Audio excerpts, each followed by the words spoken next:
Hello everyone, আসসালামু আলাইকুম। এই তো প্রতিদিনের মতন চলে আসলাম আরো একটি নতুন ভিডিও নিয়ে। সকালে ঘুম থেকে উঠেই বড় মেয়েকে স্কুলে দিয়ে আসছি। এখন স্কুল থেকে বাসায় চলে আসছি ওকে দিয়ে।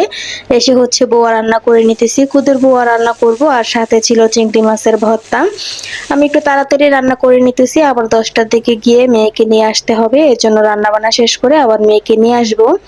এদিকে আমার বোয়া রান্নাটাও হয়ে গেছে আর ভর্তা করাটাও হয়ে গেছে। বোয়া রান্না করতে তো বেশি সময় লাগে নাই, যেহেতু খুদের বোয়া রান্না করছি, একবারে মেখে চুখে বসাই দিছি।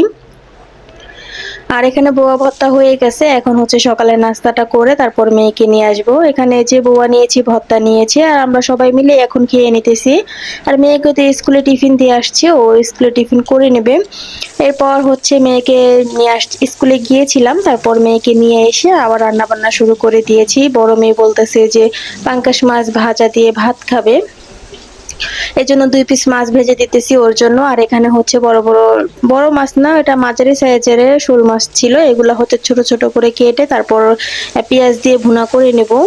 আর এখানে যে তরকারি বসাই দিচ্ছি, এখানে আমি পেঁয়াজ আর হচ্ছে মশলা ভালো করে কষাই নিতেছি। মশলাটা ভালো করে কষানো হয়ে গেলে তারপর মাছগুলা দিয়ে দেব।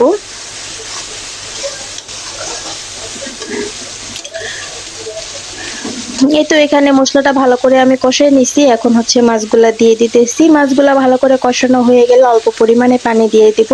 আর এদিকে হচ্ছে মাছ ভেজে তারপর বড় মেয়েকে খাইয়ে দিছি। ও শুধু স্কুলে একটা কেক খাইছে, এজন্য বলতেছে যে মা খিদা লাগছে। তারপর মেয়ের জন্য মাছ ভেজে ভাত খাইয়ে তারপর রান্নাঘরে চলে আসছি। এসে হচ্ছে এখন রান্না বান্না করে নিতেছি। এখানে শোল মাছ রান্নাটা প্রায় হয়ে গেছে, আমি জিরা গুঁড়া দিয়ে তারপর নামিয়ে নিব। আর এরপর দুপুরে খাওয়া দাওয়া তো শেষ করলাম। এখন হচ্ছে সন্ধ্যার দিকে আমার 2 মেয়ে ঘুমাইছিল, ঘুম থেকে উঠেছে ওরা। ও দাদি বলতেছে ওদেরকে নিয়ে যাবে ঘুরতে, এজন্য ওদেরকে আবার রেডি করে দিলাম। এখন যে দাদির সাথে ওরা দোকানে চলে যাবে, আর ওরা 2 বোন হচ্ছে এখন একটু খেলতেছিল। আমার ছোট মেয়ে ওর বড় আপুর সাথে খেলতে চায়, কিন্তু বড় মেয়ে মানে খেলায় না ওর সাথে। যে কোনো অন্য কোনো বাচ্চার সাথে খেলবে, তবে ওর সাথে খেলতে চায় না। যাই হোক, দুইজনে এই ঝগড়া করে আবার এই মিলে যায়। এই সারাদিন দুইজনের এই কাজ, মারামারি করতেও দেরি হয় না, আবার মিলতেও দেরি হয় না। এরপরে যে দাদির সাথে হচ্ছে নিচে চলে যাইতেছে, একটু ঘুরতে যাবে নিচে। সন্ধ্যার পর ওরা প্রতিদিনই নিচে ঘুরতে যায় বা ও দাদার দোকানে যায়।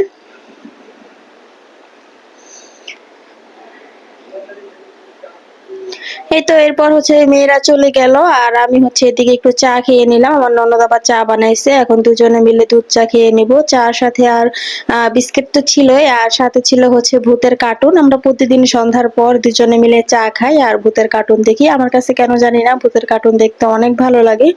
ভূতের কার্টুন বা এমনি কার্টুন দেখতেও অনেক ভালো লাগে। এখন তো প্রতিদিন সন্ধ্যার পর অবসর সময় পাই, এই অবসর সময়টুকু আমি কার্টুন দেখি আমার ননদের সাথে, অনেক ভালো লাগে। এরপরে যে নাস্তা টাস্তা কমপ্লিট করে তারপর হচ্ছে সন্ধ্যার দিকে দুপুরে যে রান্নাগুলো করেছিলাম সেগুলো সবকিছু ভালো করে গরম করে নিতেছি, যেহেতু যাতে নষ্ট না হয়। আমাদের রাত্রে খাওয়া দাওয়া তো অনেক দেরি করে হয়, এই জন্য ভাবলাম সবকিছু গরম করে রেখে দিই। এরপর হচ্ছে যে কিছু আম কাটলাম, আম খেলাম। এরপর হচ্ছে এটা এর পরের দিনের ভিডিও। ভাত বসাই দিছি সকালে ঘুম থেকে উঠে, তারপর হচ্ছে ছোট মেয়ের জন্য খিচুড়ি বসাইছি। এখানে সবজি খিচুড়ি বসাইছি, সবজি বলতে পটল দিয়েছি, আলু দিয়েছি আর 2 পদের ডাল।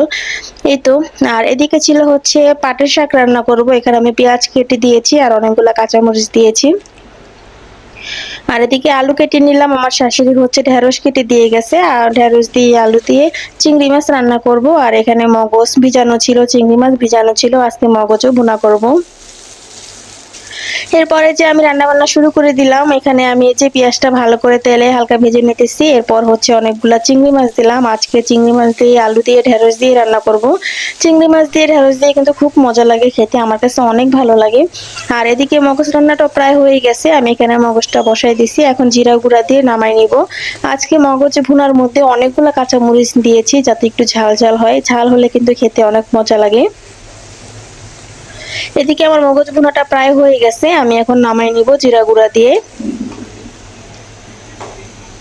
আর এদিকে হচ্ছে ঢেঁড়স দিয়ে আলু দিয়ে যে পাতুরিটা করেছিলাম ওটাও হয়ে গেছে চিংড়ি মাছ দিয়ে। আর এখানে হচ্ছে একটু চা বসাইছিলাম, রং চা। আর এই তো আমরা এখন দুপুরে খাওয়া দাওয়া শুরু করে দিলাম, রান্না বান্না তো শেষ হয়ে গেছে। আজকের সবগুলো তরকারি মাশাআল্লাহ অনেক মজা হয়েছিল। দুপুরে খাওয়া দাওয়া শেষ করলাম, এর কিছুক্ষণ পরে মারিয়ামের বাবা আবার চলে এসেছে। আসার সময় আমাদের জন্য দই চিড়া নিয়ে আসছে। আমি আবার বাসায় আম ছিল, সেই আমগুলো কেটে উপর দিয়ে দিয়ে দিলাম, মানে দই চিড়ার সাথে কিন্তু ফল অ্যাড করলে অনেক মজা লাগে।